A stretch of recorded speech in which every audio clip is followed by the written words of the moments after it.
नमस्कार, आपका बहुत बहुत स्वागत। मैं हूं संजय कुमार। दिल्ली में जो फ़िलहाल तथाकथित किसान आंदोलन शुरू हो गया है आज से, आप इनकी मांगों को देखिए। इनकी मांगों को देख करके ये लगता है कि ये किसान आंदोलन तो कतई नहीं है।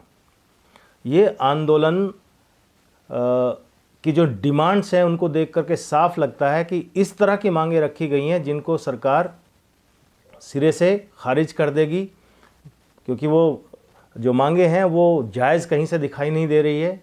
और एक तरह से ये सरकार को प्रवोक करने की एक तरह से साजिश ज़्यादा नज़र आ रही है किसान आंदोलन से।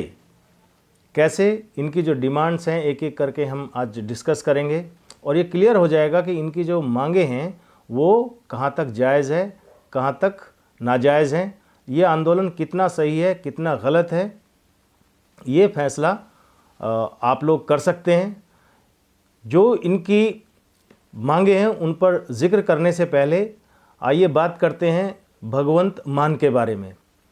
जब चंडीगढ़ में मीटिंग तय हुई 3 मिनिस्टर्स की, जिसमें पीयूष गोयल थे, नित्यानंद राय थे और अर्जुन मुंडा थे, तो वो मीटिंग भी बेनतीजा निकली है।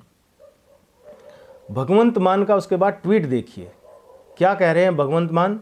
भगवंत मान कह रहे हैं कि मोदी जी, इंडिया और पंजाब का बॉर्डर मत बनाइए, किसानों पर कुछ दया कीजिए।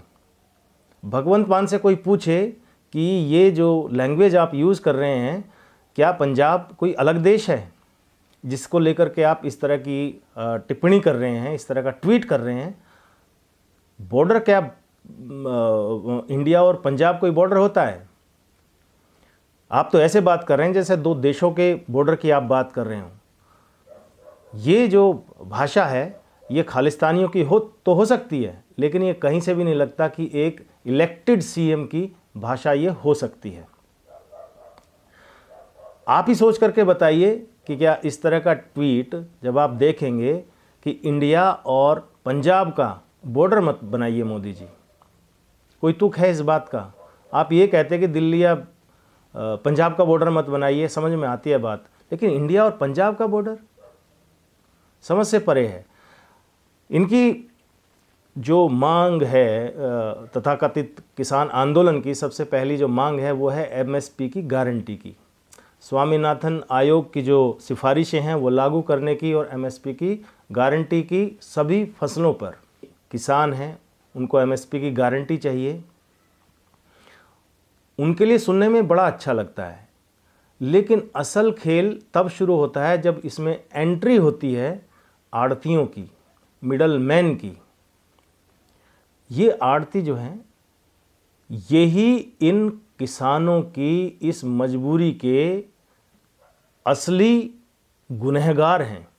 इन्होंने किसानों को इस तरह से मजबूर किया हुआ है कि इनकी जो फसल है ये औने पौने दामों पर ख़रीदते हैं और मुनाफा ये कमाते हैं और किसान जो है बेचारा हाथ मलता रह जाता है। उसको जीवन अपना वैसे ही गुजारना पड़ता है, उसकी लागत भी जो है ना उसको पूरी नहीं मिल पाती। जब ये मंडी सिस्टम शुरू हुआ था, चौधरी चरण सिंह ने इसको शुरू किया था, शायद 1960 अगर मैं सही हूँ तो 1960 में इंट्रोड्यूस किया था। उससे पहले की व्यवस्था क्या थी? उससे पहले की व्यवस्था ये थी कि जो साहूकार लोग होते थे वो किसानों से फसल ख़रीद लेते थे औने पौने दामों पर और फिर वो जा कर के बाज़ार में बेचते थे ऊंचे दामों पर, क्योंकि उनके पास पैसा होता था ख़रीद करने के लिए। तो इस तरह से अपनी मनमर्जी की रेट पर वो किसानों से ख़रीदते थे। इसी का उपाय ढूंढने के लिए चौधरी चरण सिंह ने मंडी का जो है सिस्टम इंट्रोड्यूस किया था। अब इस मंडी में क्या था, इसमें मंडियों में जो जगह अलॉट होनी थी उसमें डीलर को इंट्रोड्यूस किया गया। तो अब उस वक्त से लेकर आज तक ये होते होते ये हुआ कि ये डीलर जो हैं, जो आड़ती हैं, इनका इन जगहों पे कब्ज़ा हो गया। अब किसान के पास जो सरकार को बेचना है एमएसपी पे अपना वो फसल बेचनी है, तो इसमें एक मिडिलमैन क्या करते थे, सरकारी कर्मचारियों से साठगांठ करके जब इनकी, क्योंकि ये तो बड़े किसान हैं, बड़ी खेती है इनके पास, ये साठगांठ करके अपना जो है फसल वहाँ पर बेच देते थे एमएसपी पर, और जो छोटे किसान हैं वो बेचारे अपना ट्रैक्टर, ड्राइवर लेकर के मंडी के बाहर 2 दिन, 4 दिन, 5 दिन, 10 दिन तक खड़े रहते थे कि सरकार इनको जो है फसल खरीद ले। लेकिन सरकार का कोटा हो चुका था पूरा, और सरकार ये उम्मीद करके चलती थी कि ये जो लोग हैं जो खरीदेंगे किसानों से, वो एमएसपी पर ही खरीदेंगे, लेकिन ऐसा होता नहीं था। अब किसानों को ये क्या करते थे, किसान जो है जब इनके पास अपनी फसल बेचने जाता था तो ये कहते थे कि भाई हम तुम्हारी जो है मान लो 100 रुपये का रेट है, तो हम तो जी 40 रुपये देंगे। किसान तो बेचारा पहले मरा हुआ है, वो कहता कि नहीं साहब, इसमें तो मेरी लागत है वही इसमें 50 रुपये की आई है या 60 रुपये की आई है। अच्छा 60 रुपये की आई है, चलो 45 ले लो, 50 ले लो, हमारे पास तो पैसे नहीं हैं।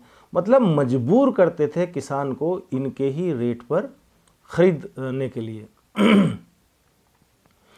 इस तरह से ये किसानों को जो है, अब क्योंकि उसको बेचारे को लोन चुकाना है, बाकी कर्ज चुकाने हैं, फसल के लिए बीज खरीदा है और 100 तरह के भुगतान करने हैं, तो मजबूरी में इनको इनके रेट पर छोटे किसानों को फसल जो है वो बेचनी पड़ती थी, और उससे ये फिर बाद में बेच करके मोटा मुनाफा कमाते थे। तो ये आड़तियों का खेल है। इतने खून चूसने वाले ये जो किसान हैं,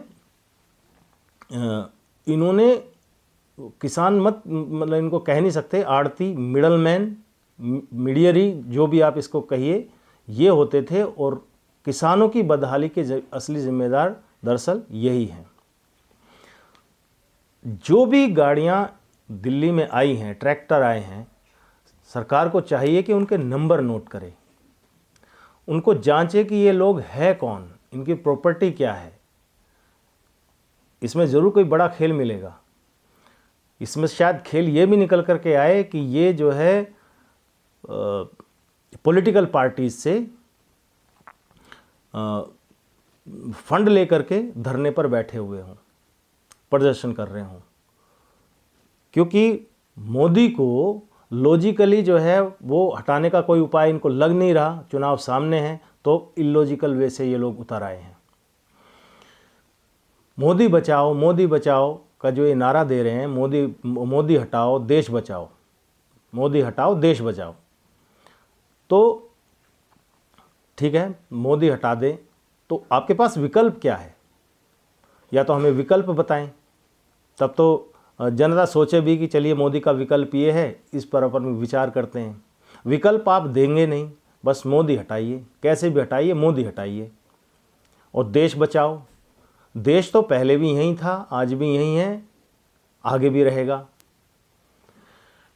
खून आए, उसके बाद मुग़ल आए, अंग्रेज़ आए, फिर सरकारें आई गई, देश तो वहीं था, आज भी देश है, कल भी रहेगा। मोदी हटाओ देश बचाओ, विकल्प कुछ देना नहीं है, बस मोदी हटाओ देश बचाओ, इसकी रट इन्होंने लगा रखी है। दूसरा जो है इनका मांग है लोन माफ़ी की, कि किसानों का जो ऋण है वो एकदम माफ़ कर दिया जाए। किसान हों तो इनका ऋण माफ़ किया जाए ना। अगर ये आड़ती के पास क्योंकि पैसा होता है, इनको बैलेंस शीट अपनी ये अच्छी दिखा सकते हैं, बैंक इनको सस्ते पे लोन दे सकते हैं, जो सुविधा बेचारे छोटे किसान के पास नहीं है। तो ये करते क्या हैं कि ये बैंक से लोन लेते हैं सस्ते पर, और उसी लोन को किसान को देते हैं, छोटे किसानों को महंगे इंटरेस्ट पर। तो ये खेल देखिए कि अपने लोन को माफ़ करवाने के लिए ये मांग रख रहे हैं। छोटा किसान बेचारा क्या करे, इनका एक तरह से बंधुआ मजदूर है, पैसे की मजबूरी है, इनको भी ये बरगला करके अपने साथ ले आते हैं और मजबूरी इंसान से क्या करवा देती है। तो उसी तरह से इनका लोन माफ़ी का भी है। दूसरा ये कह रहे हैं लखीमपुर खेरी का जो केस है उसको कंपनसेट करो। उसमें जो एजिटेशन में जो मार्टियर बोल रहे हैं, उनको शहीद बोल रहे हैं। लखीमपुर खेरी में जो मारे गए थे लोग, उनको शहीद कह रहे हैं कि उनको नौकरी दो, लैंड दो। लैंड भी कहाँ? दिल्ली में दो। आप सोचिए कि उनको लैंड भी चाहिए तो दिल्ली में चाहिए, नौकरी दो, और उनके खिलाफ जितने भी केस हैं वो रद्द करो। किसी ने उनको बुलाया था, आप उनको लेकर के आए, वो कोई पुलिस की गोली से नहीं मरे, वो आप किस हिसाब से उनको कह रहे हैं कि आप उनको शहीद का दर्जा दे रहे हैं? आप उनको लेकर के आए, आपको पता था कि ये लोग जो है कोई वीक है, कोई किसी को कुछ बीमारी है, किसी को कुछ बीमारी है, कड़कती ठंड में उनको ले आए। असल में मुकदमा तो आपके खिलाफ होना चाहिए, और ये कानून का काम है, कोर्ट का काम है। कानून का काम, कोर्ट का काम कोर्ट को करने दीजिए।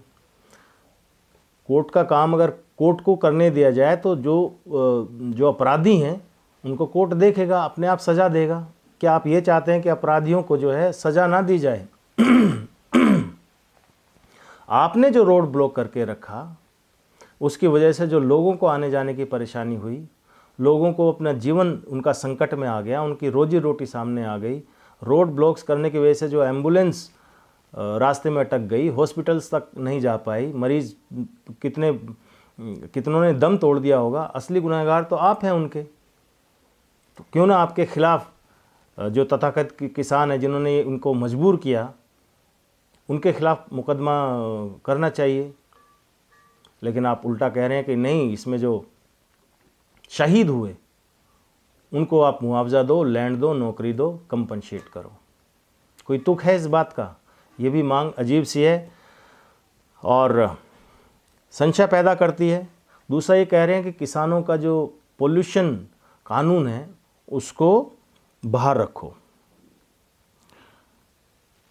आप ये सुझाव देने तो नहीं आए कि आपके किए हुए पोल्यूशन से, पराली जलाने से जो दिल्ली का दम घुट रहा था, उसको कैसे कंट्रोल किया जाए, क्या सुधार किए जाएं, ये आपको पूछना चाहिए, ना कि कानून से आपको बाहर कर दिया जाए।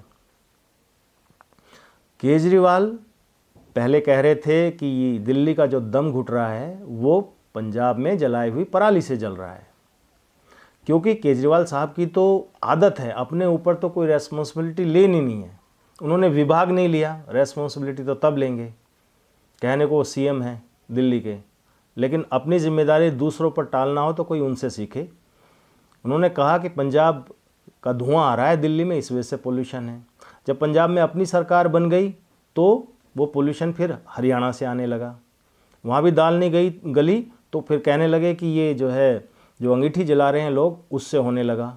तो इनका तो क्या किया जाए, ये तो भगवान जाने क्या इनकी पॉलिटिक्स है, क्या कहते हैं क्या करते हैं। अपनी ही बात से मिनट मिनट में पलट जाना इनकी आदत है। और पंजाब को सोचना चाहिए कि दिल्ली के लोग पोल्यूशन से कैसे बचें, वो भी इसी देश के नागरिक हैं, और पोल्यूशन से कहीं जैसे उनका दम घुटता है तो उसके लिए कहीं ना कहीं पंजाब जिम्मेदार है, और उसके लिए सुधार होना चाहिए। उसके लिए सरकार से डिस्कशन होना चाहिए कि क्या ऐसा किया जाए जिससे ये पोल्यूशन दिल्ली तक ना पहुँचे।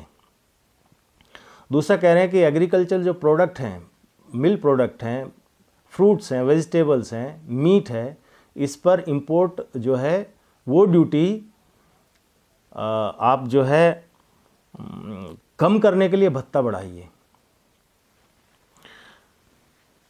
आप ये जानते हैं कि भारत में जो मिल्क प्रोडक्ट हैं उनकी जो प्रोडक्शन है वो कम है, तभी सरकार को बाहर से इंपोर्ट करना पड़ता है। आपको इस बात पे ध्यान देना चाहिए, इस बात पे डिस्कशन करना चाहिए कि आप किस तरह से अपने यहाँ प्रोडक्शन बढ़ा सकते हो। जिससे हमें इंपोर्ट ना करना पड़े। इंपोर्ट तो इसलिए करना पड़ता है कि सरकार उतना जो देश है उतना प्रोडक्शन नहीं कर पा रहा है। इस पर कोई सुझाव नहीं है, इस पर कुछ आपका डिस्कशन नहीं है, बस ये है कि इंपोर्ट ड्यूटी कम कर दो, हमें भत्ता दे दो उसके लिए। अगला इनका 58 साल से जो अधिक उम्र के किसान हैं उनके लिए पेंशन योजना लागू की जाए, और पेंशन योजना लागू सरकार करे और उसका जो प्रीमियम है वो भी सरकार ही दे। ये कोई बात हुई? तुक है कोई इस बात का? योजना भी सरकार बनाए, प्रीमियम भी सरकार दे। आप क्या करोगे? किसान क्या करेंगे? आगे चलिए साहब, आगे जो है ये कह रहे हैं कि जो मजदूर लगे हुए हैं खेती में, उनको 10,000 रुपये की पेंशन दी जाए, मंथली पेंशन। मतलब मजदूर आपके खेतों में मजदूरी करे और पेंशन उसको सरकार दे। क्या ये मांग जायज़ है? क्या मानी जा सकती है? आप डिमांड कर रहे हैं उन मजदूरों की, कल को जो लोग रेहड़ी लगा रहे हैं, पटरी लगा रहे हैं, किसी दुकान में काम कर रहे हैं, वो भी कहेंगे कि भाई हमारा क्या कसूर है, हमें भी पेंशन दे सरकार 10,000 रुपये की। 10,000 रुपये की पेंशन अगर इस तरह से सरकार बांटने लगे तो क्या होगा? अजीब है। मतलब इसके बाद कह रहे हैं कि जो कीटनाशक हैं, बीज हैं, उर्वरक हैं, इसमें जो आप अधिनियम में संशोधन करिए, कपास और सारी फसलों की गुणवत्ता में सुधार किया जाए। ये पॉइंट डिस्कशन का है। अगर बीज खराब मिल रहे हैं कहीं पर, या आप कहिए कि जो बीज है वो कहीं उनकी गुणवत्ता अच्छी नहीं है, नकली हैं या जैसे भी हैं, तो उसकी कहीं आपने कोई शिकायत की कि हमें बीज खराब मिल रहे हैं, और इसकी शिकायत करके आप उनके खिलाफ कार्रवाई करवा सकते थे। ऐसा कोई डेटा है आपके पास? इन तथाकथित किसानों के पास नहीं होगा। बस ये चले आए हैं मुंह उठा के कि हमें जो है बीजों की गुणवत्ता में सुधार किया जाए। अच्छी बात है, इस पर डिस्कशन होना चाहिए, और किसी न किसी सोल्यूशन पे पहुंचना चाहिए ताकि प्रोडक्शन अच्छा हो सके, उसकी गुणवत्ता में सुधार हो सके। अगला पॉइंट इनका है भूमि अधिग्रहण अधिनियम जो है 2013 का, उसको उसी तरह से लागू किया जाए। केंद्र सरकार जो है वो राज्य सरकार को निर्देश जो देती है उसको रद्द किया जाए। भूमि अधिग्रहण अधिनियम में जब भी कोई सरकार अपना प्रोजेक्ट लेकर के आती है, उसमें किस तरह की रुकावटें आती हैं। कई लोग एनजीओ जाके खड़े हो जाते हैं कि इसमें ये प्रोजेक्ट जो है इस वजह से ख़राब है, इसको नहीं चलने देंगे, मामला कोर्ट जाता है, स्टे ले आते हैं लोग, और वो प्रोजेक्ट जो है 10 साल, 20 साल, 2500 साल जो है 25 साल तक वो चलता रहता है। क्या ऐसे सुधार करेगी, ऐसे प्रोग्रेस करेगी सरकार किसी भी जगह का? क्या ये पॉसिबल है? क्या ये मांग जायज़ है? दूसरा, मान लो सरकार को एक एयरपोर्ट बनाना है, और उस एयरपोर्ट में बीच में 2-3 किसान जो है अपनी ज़मीन को लेके कहते हैं कि हम तो नहीं बेचेंगे, या हम बेचेंगे तो हम तो इस रेट पे बेचेंगे, 2 रेट पे बेचेंगे, 3 रेट पर बेचेंगे। तो क्या वहाँ एयरपोर्ट बन सकता है? नहीं बन सकता है। उसी हिसाब से भूमि अधिग्रहण अधिनियम के बारे में जानकारी कुछ है नहीं, उसमें क्या पेंच है, क्या उसमें रुकावटें आ सकती हैं। ये भी एक तरह से देश को जो प्रोजेक्ट्स होते हैं उनको पीछे लाने का ही एक तरह से प्रयास होगा, अगर ये मांग सरकार मानती है तो। अब वो कह रहे हैं कि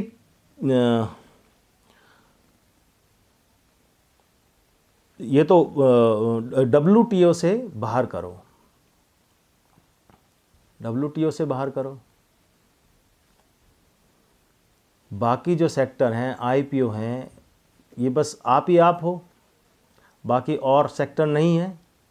सारे के सारे अगर WTO से बाहर हो जाएंगे, उनका क्या होगा सोचा कभी?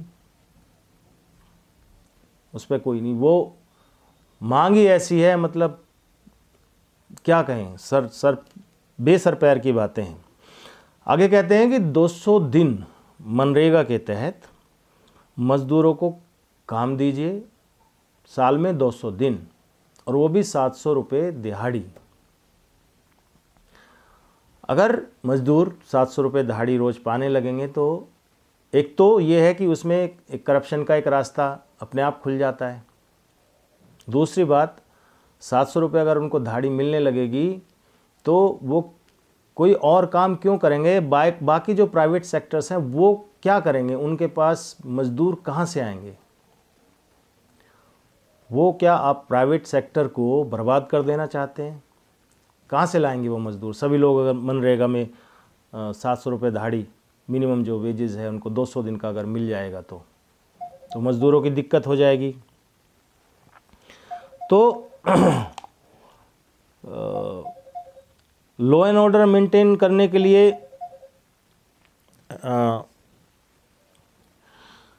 सरकार जो है ये तथाकथित आंदोलनकर्ता जो हैं बैरिकेडिंग तोड़ करके फ़िलहाल दिल्ली में प्रवेश कर रहे हैं और पुलिस को उन पर आंसू गैस के गोले दागने पड़े हैं। लॉ एंड ऑर्डर जो है वो कैसे मेंटेन होगा, ये भी एक बहुत बड़ी सरदर्दी है।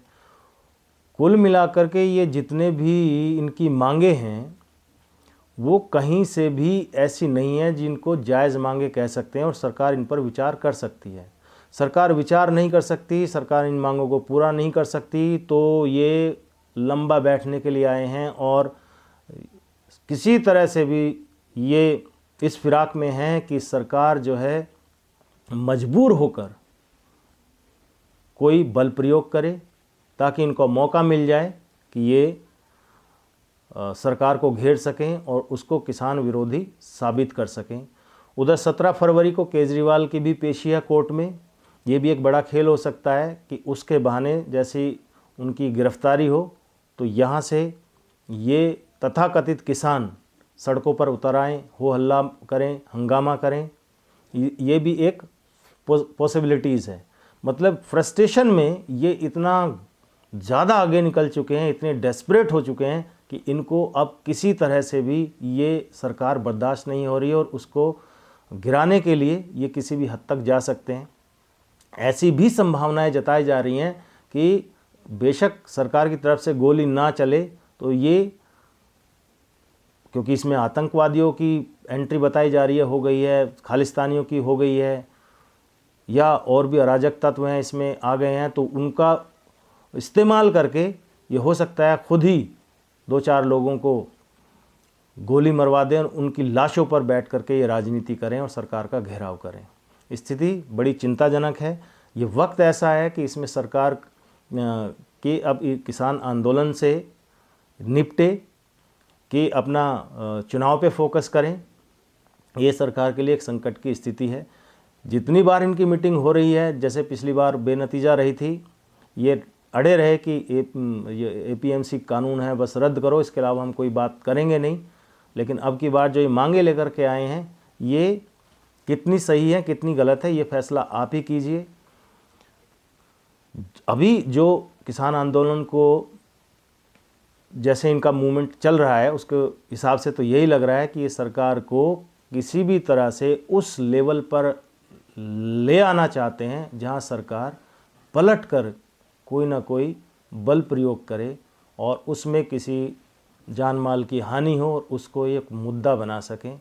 इसके अलावा इस आंदोलन का कोई भी औचित्य लग नहीं रहा है। आप क्या सोचते हैं, आपकी क्या राय है, इस बारे में कमेंट करके हमें ज़रूर बताइए। आपके कमेंट्स का हमें इंतज़ार रहेगा। बहुत जल्द फिर मिलते हैं, तब तक के लिए आज्ञा दीजिए। जय हिंद, वंदे मातरम।